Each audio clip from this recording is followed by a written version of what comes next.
Still a disturbing scene at this hour after a fiery commuter train crash that killed 6 people north of New York City earlier this morning.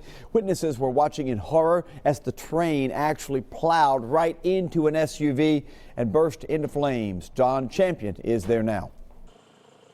Investigators from the National Transportation Safety Board will examine the signals and gates at the crossing where a commuter train slammed into an SUV.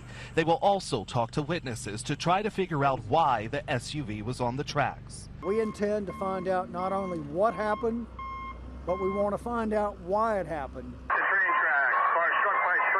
The train, packed with hundreds of commuters, was headed north from New York City Tuesday evening when it plowed into the SUV, killing the driver and several passengers on the train. Smoke poured from the train as passengers scrambled for their lives. People were pulling the windows off, trying to get out through the emergency windows, screaming, yelling. It was just total panic. The impact was so forceful, the electrified third rail pierced the train and flames torched the first car. The bodies are all very badly burned. Investigators could be on scene for a week, but Metro North officials hope to get the train removed sooner and the busy line reopened. There have been several serious accidents involving Metro North trains in the last few years, but New York's governor says it's too soon to direct any blame. Sometimes they were just accidents. Sometimes people get themselves in bad situations. Tuesday's crash was the deadliest in the history of Metro North. Don Champion for CBS News, Valhalla, New York.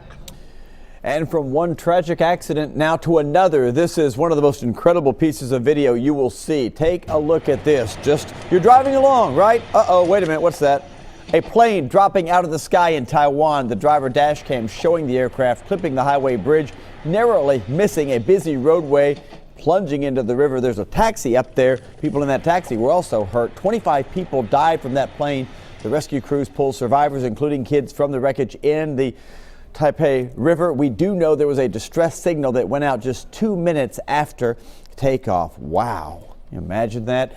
Back here, investigators are asking you to take a look at something. You might be able to help them out. Do you recognize this ring?